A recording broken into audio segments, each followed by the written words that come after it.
Our tale begins.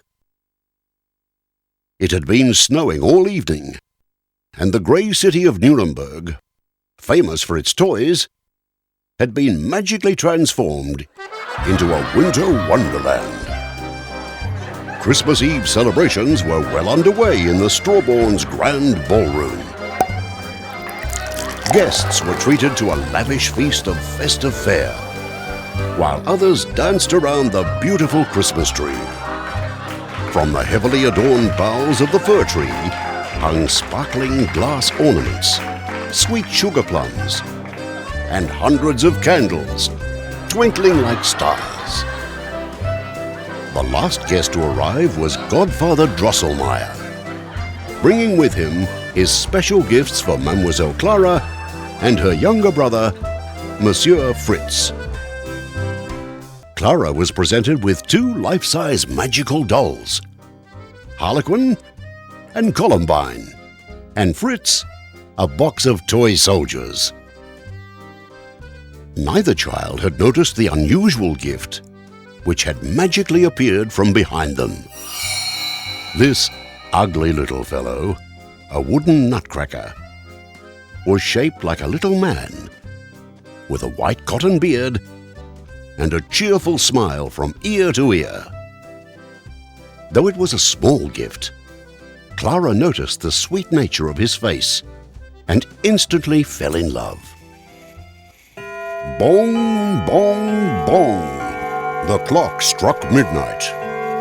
Clara awoke to trumpets sounding majestically from the toy cabinet.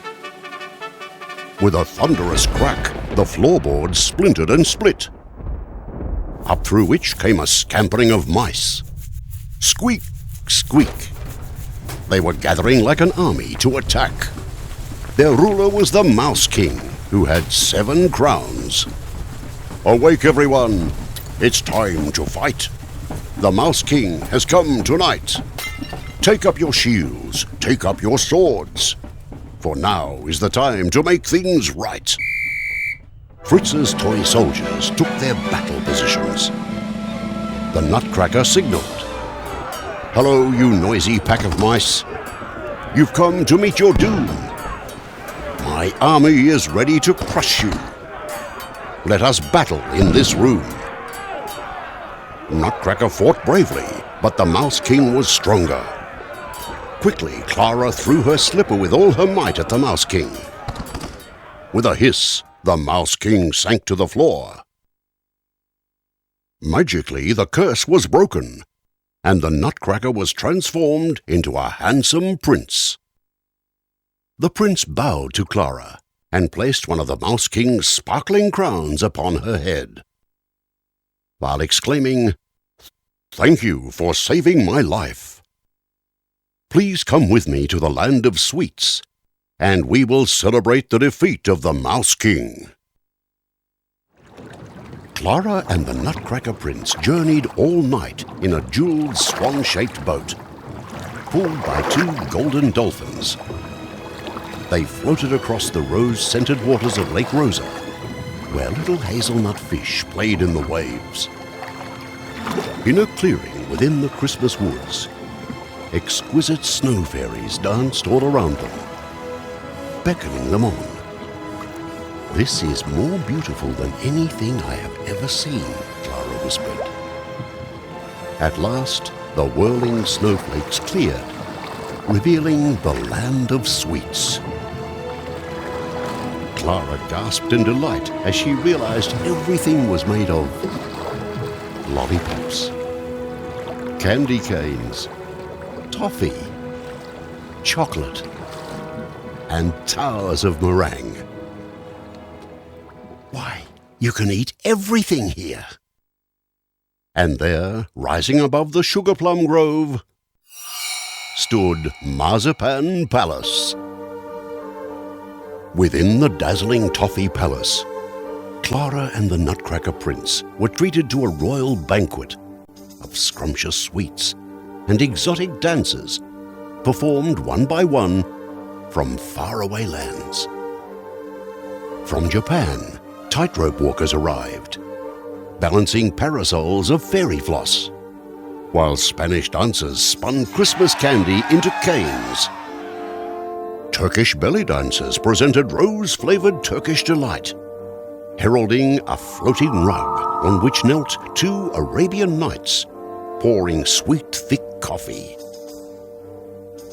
And from the anise spice trail of India, rope charmers teased out lengths of sticky licorice straps with their hypnotic tunes. Chinese acrobats wearing just silk pajamas performed a tea dance, which involved balancing a pot of tea while spinning bone china cups and saucers. From France, a very tall Mother Ginger, wearing the most tremendous skirt, arrived, from which appeared skating Polichinelles, balancing iced cupcakes. From Russia, a Cossack soldier burst out from an ornate chocolate egg. And amongst all this, a number of circus artists, dressed in red and white stripes, performed acrobatic acts of agility and speed. At last, the Nutcracker Prince invited Clara to dance. At the center of the city square, a colonnade of marzipan arches framed magical fountains, which bubbled away lemonade, orangeade, limeade, orgeat, and cherry and currant syrups. Flower fairies like dandelion seeds floated softly down from afar, gathering around the town's Christmas cake rotunda for the official Waltz of the Flowers. While the flower fairies twirled their parasols, the sugar plum fairy appeared from within, dancing as gracefully as a dragonfly. She seemed lighter than air.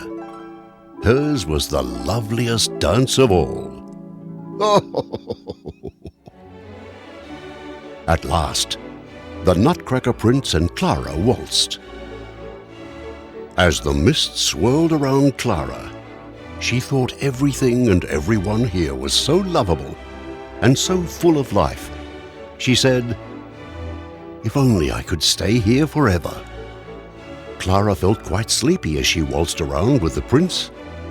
Her eyes were suddenly very heavy, and it was impossible to keep them open. When Clara opened her eyes again, she was no longer in Marzipan Palace. Instead, she was in her own familiar bed. And exactly 1 year later, the charming young prince returned with a golden horse-drawn carriage to fetch Clara. The prince then asked for Clara's hand, and it was granted to him on the spot. Clara was so joyful that she almost forgot about the Mouse King. Yet without him, she could never have saved the Nutcracker. Their wedding was conducted in the Marzipan Palace, where they were married by the castle chaplain. 22,000 figurines, covered with pearls, diamonds, and dazzling jewels, danced at the celebration. And to this day, Clara is still queen of the gorgeous kingdom, where we see brilliant Christmas woods, fountains of orangeade, marzipan colonnades, and palaces of sugar, finer than snow and more transparent than ice. In short, all kinds of magnificent and miraculous things can happen, provided you open your eyes and hearts to see them. A Merry Christmas to you all. Ho, ho, ho, ho.